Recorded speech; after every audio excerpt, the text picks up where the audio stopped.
안녕하십니까. 오늘은 주린이를 위한 20일 이동 평균선 매매에 대해서 소개해 드리겠습니다. 먼저 20일 이동 평균선을 설정해야 됩니다. 평균사 HTS를 다운로드하여 컴퓨터에 설치하거나 스마트폰에 앱을 설치합니다.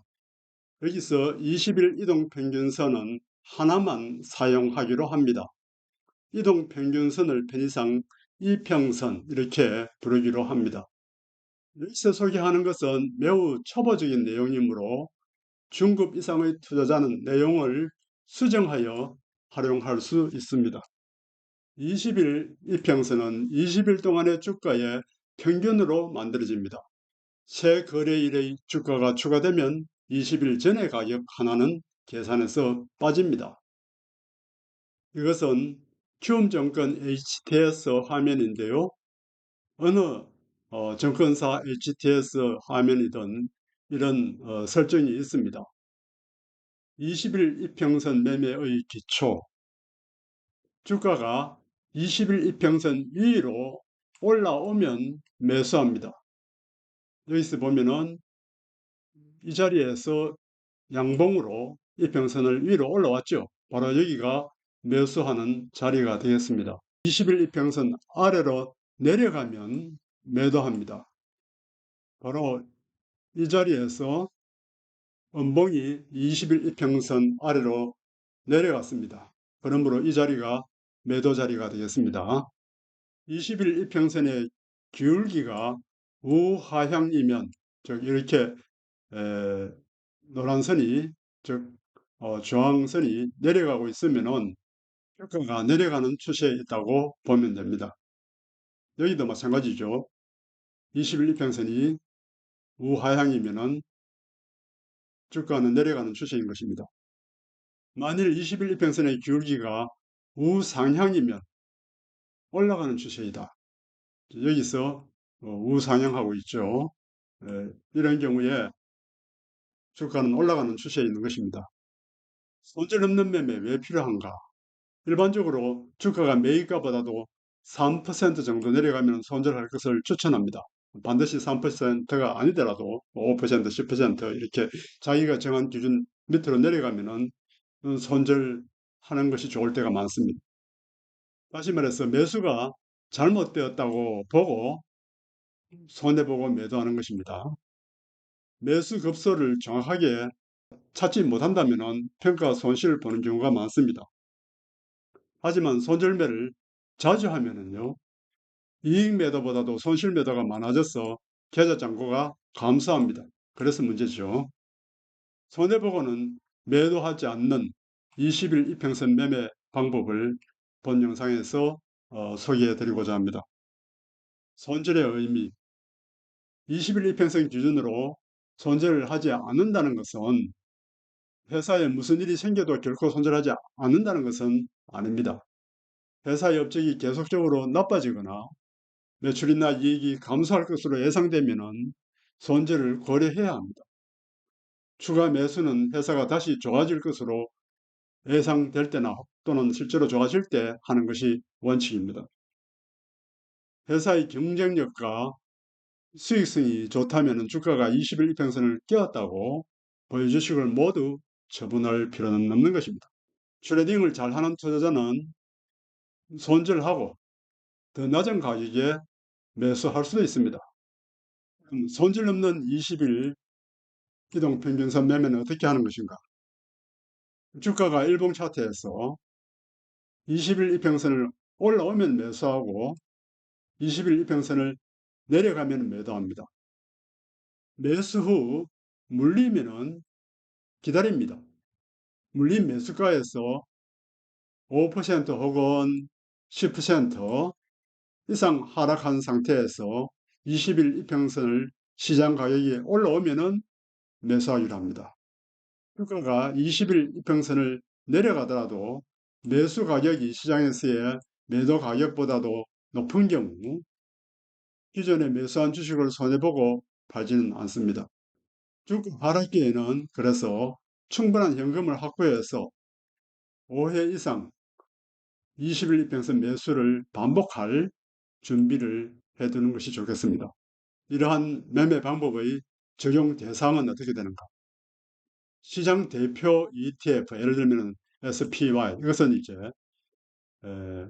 미국의 S&P 500을 말하겠죠. 그 500개의 주식을 한꺼번에 사고 한꺼번에 팔 수 있는 종목이 SPY, 스파이라고 하는 것입니다. 또는 대형 우량주, 예를 들면 구글, 마이크로소프트에 대해서 적용할 수 있겠습니다. 소형주 중심의 ETF나 중소형 개별 주식에 대해서는 이 방법을 적용하지 않습니다. 회사를 충분히 이해하고 있어서 사업이 어떻게 진행되고 있는지 알고 있어야 합니다.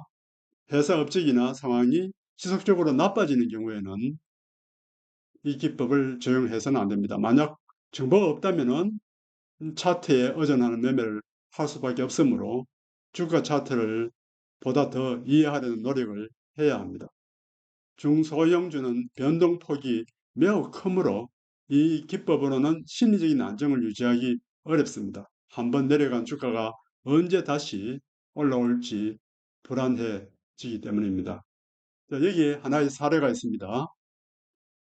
QQQM, 이 종목은 나스닥 100에 투자하는 ETF인데요. 이에 의해서 추가 매수는 5% 이상 하락 시에 하기로 합니다. 20일 이평선 매매이고요. 기간은 2022년 5월 7일부터 2024년 7월 17일까지의 매매입니다. 여기서는 매수 가격, 이것은 매도 가격이 되겠고요. 이 매도 가격에서 매수 가격을 빼면은 실현 이익이 되겠습니다. 매매를 몇 번 했느냐면요. 한 번 사고 한 번 팔고, 그러면 여기 첫 번째, 두 번째, 세 번, 네 번, 다섯, 여섯, 일곱, 여덟, 9번 정도 매매를 했네요. 그래서 12씩 사고 팔았다면요. 이 기간 동안 총 870달러의 이익을 실현했을 것입니다. 2022년 5월 7일 날 20일 이평선을 위로 올라타므로 127달러의 매수를 합니다. 자, 이것은 여기에 있는 이 127달러가 되겠습니다. 그래프를 보시면은 위치가 여기가 되겠죠. 이게 5월 달입니다. 20일 이평선 위로 올라왔으므로 매수합니다. 그 다음 여기서 매도하려고 보면은 이 매수 가격보다도 더 낮아요. 그럼 손해보고 팔 필요가 없죠. 자, 그것이 바로 우리의 기준입니다.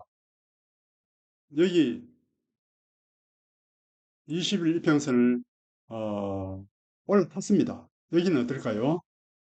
여기가 6월 하순경이 되겠네요. 6월 24일 주가가 20일 이평선을 올라탔습니다. 매수할 것인가? 여기서 이전에 매수하고 팔지 못하고 있는 주식의 매수가의 95%를 계산해 봅니다.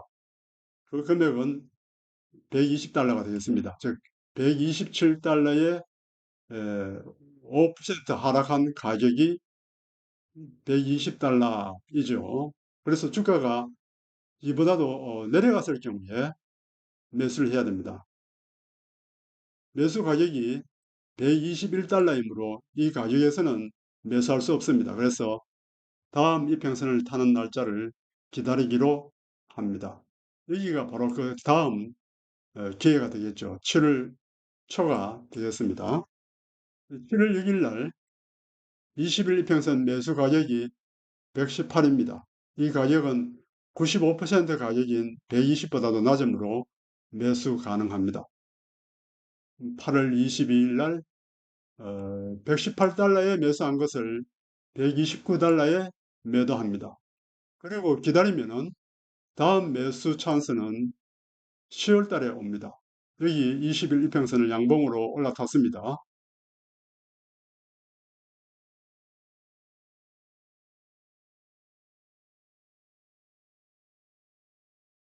여기 테스트한 그 기록들이 있습니다. 그래서 필요한 분은 참고하시기 바랍니다. 지금까지 시청해 주셔서 감사합니다. 미주성 미국 주식으로 성공하기였습니다.